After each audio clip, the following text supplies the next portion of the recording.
Hello, I'm Dr. Gloria Horsley. And I'm her daughter, Dr. Heidi Horsley. Heidi and I want to welcome you to Open to Hope Conversations, the podcast.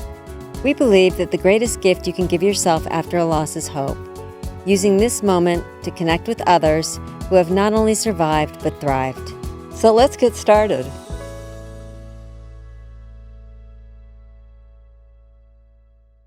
Welcome to the Open to Hope Show. I'm your host, Dr. Gloria Horsley, with my fiancé and co-host, Dr. Frank Powers. We're going to have a great show today because we're going to have a good friend who has been a widower and has done a lot for men in grief. Wow, that's a big topic. There's a lot of men who don't know how to grieve well, that's for sure. Well, before we start the show, I want to talk to you about our new book. My fiancé, Frank Powers, and I have written a book, Open to Love, The Secrets of Senior Dating. We're proud to say that 100% of the proceeds from our new book are going to go to the Open to Hope Foundation with a mission of helping people find hope after loss. So if you know somebody who's ready to start dating after loss, we hope you'll direct them to our website at Open to Hope or the Dating Doctors, because we know it's going to help a lot of people who are lonely and looking for love. Yeah. Thanks for being on our show today, Herb. Herb is a great guy and has been an advocate for men since his wife died of cancer, pancreatic cancer. You were only 55. You were at the time a bank executive, a marketer, professional speaker turned widow or advocate. And what did you find about men in grief? Working with the widowers is the best thing I've ever done, in spite of my career. And there are so many challenges facing widowers, not least of which is that in America, we don't indoctrinate our children how to interface with widowers. We say men need to be tough and silent, and what they really want to do is cry. And so because they feel this obligation to uphold the male standard, they tell everybody that they're fine. Well, they're not even close to being fine. And there's not one of them that is fine. In fact, I actually tell my wife all the time, my new wife, I know what I like about women. I can't figure out what you ladies like about us. Absolutely. But men are seriously challenged. And when people come and try to help them with their grief, maybe do little chores around the house or go to the store for them, they go, no, that's okay. That's okay. I'm all right. Well, they're not all right. And then they complain. The number one complaint of my thousands of widowers that I support is loneliness. And so what do? Men are fixers. And when they were married, the wife says, the light is out in the living room. That's a little cue to say, get a light bulb and replace it. So we know our role. We're fixers. So when we are broken, we see ourselves being broken when we lose our wife. The wife is the center of the universe. She sets the social calendar on weekends. We're the designated driver.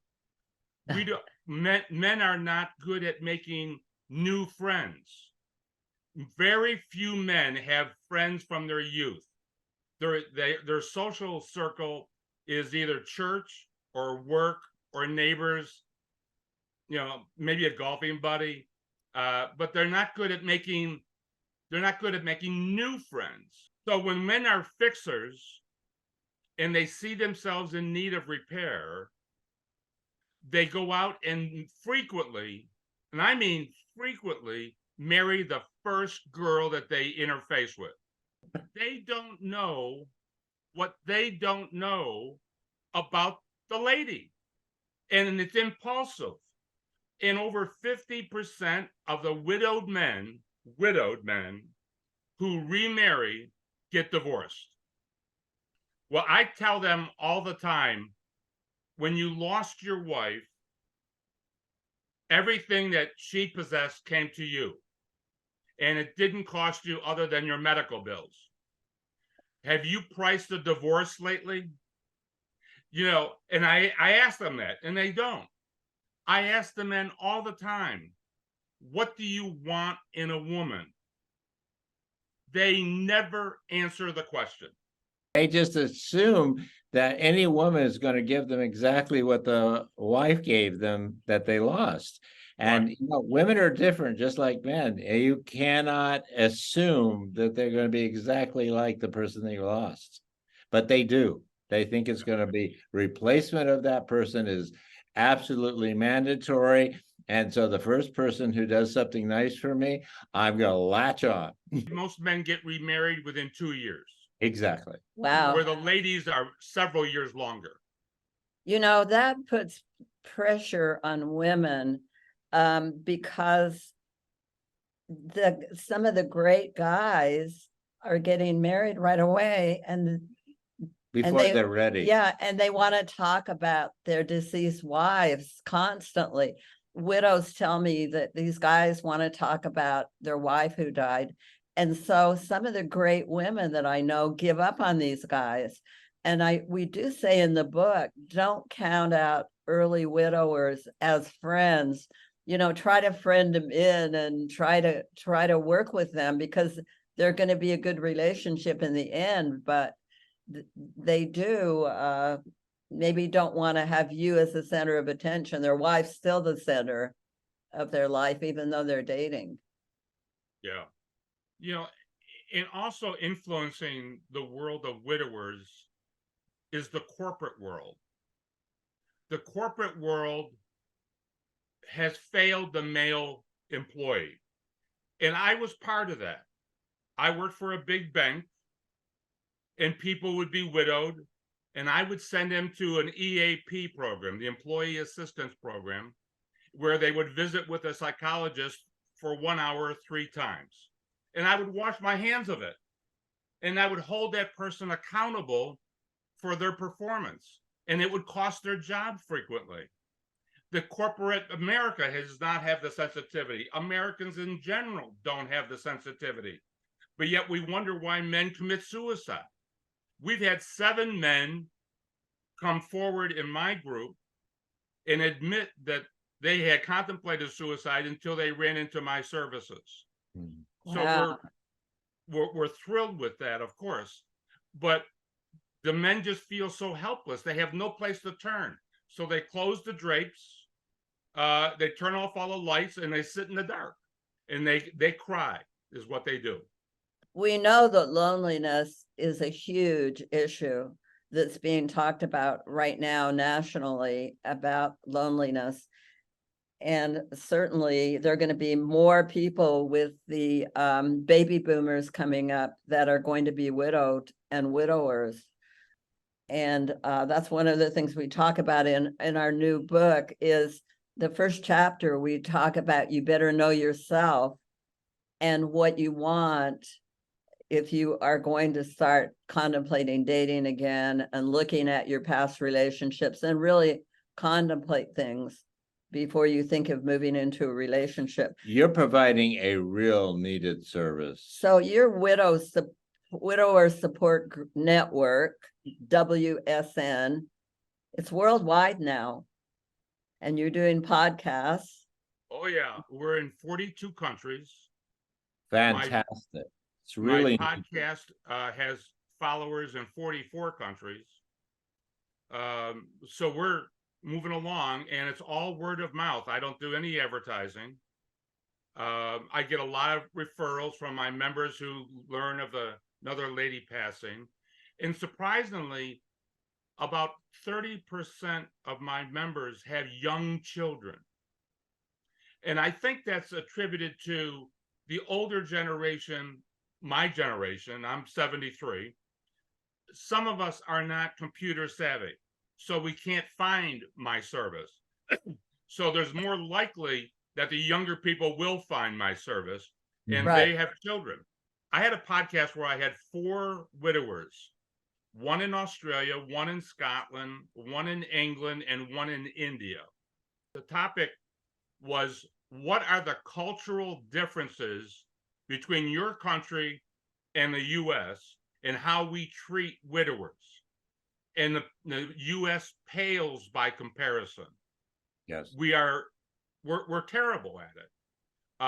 One of them, the gentleman in India, was a 33-year-old doctor, a medical doctor. His wife was a 32-year-old medical doctor. She passed when she was 6 months pregnant. So he lost his firstborn child at the same time. Oh my God.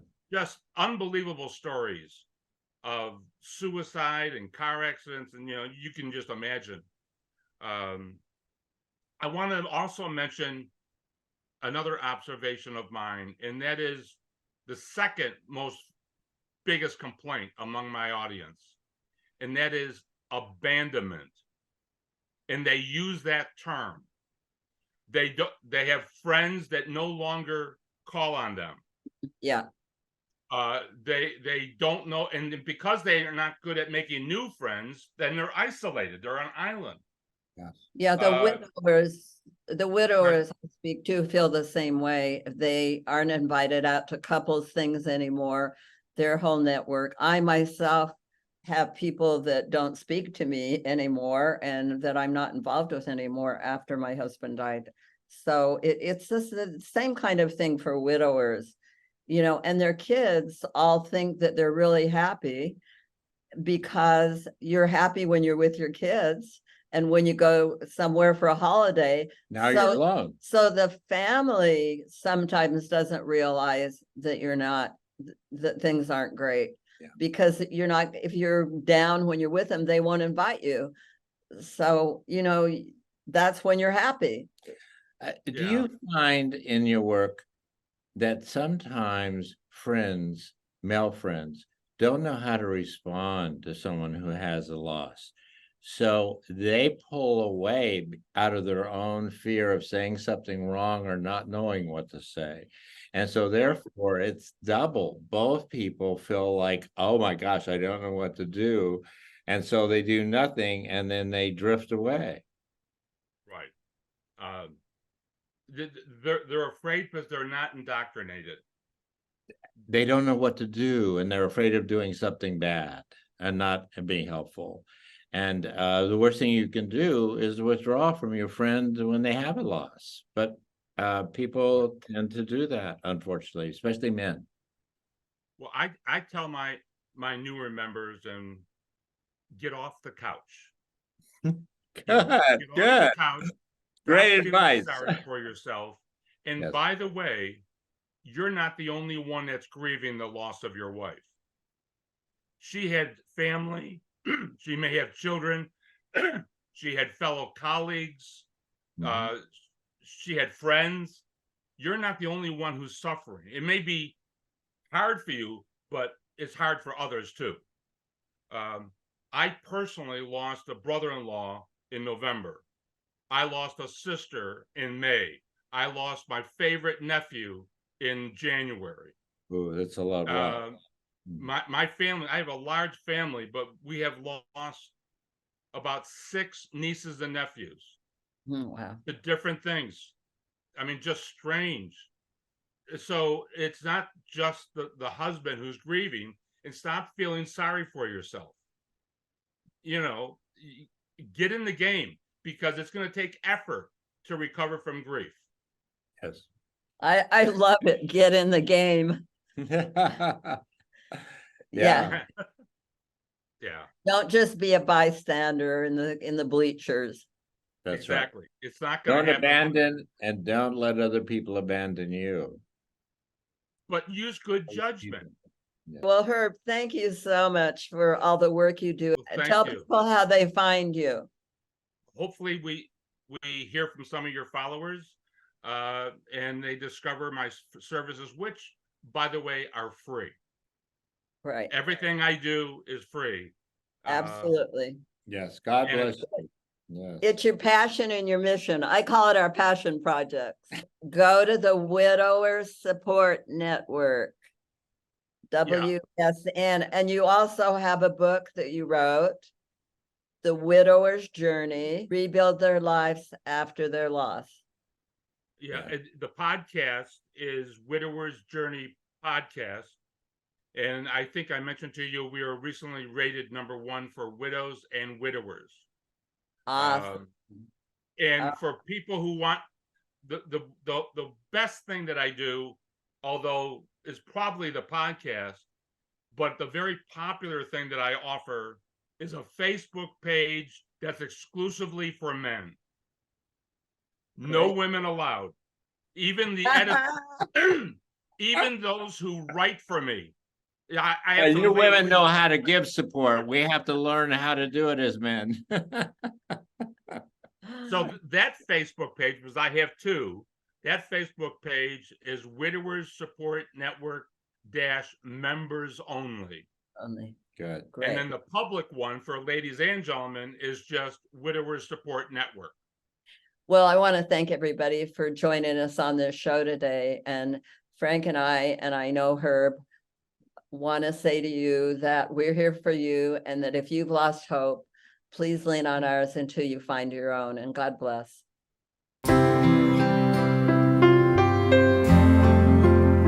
Open to love.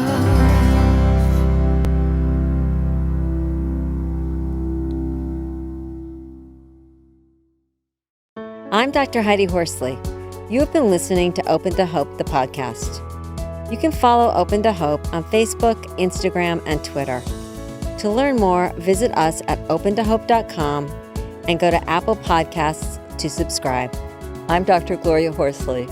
Join us again next week for another Open to Hope conversation, where we invite you to lean on our hope until you find your own.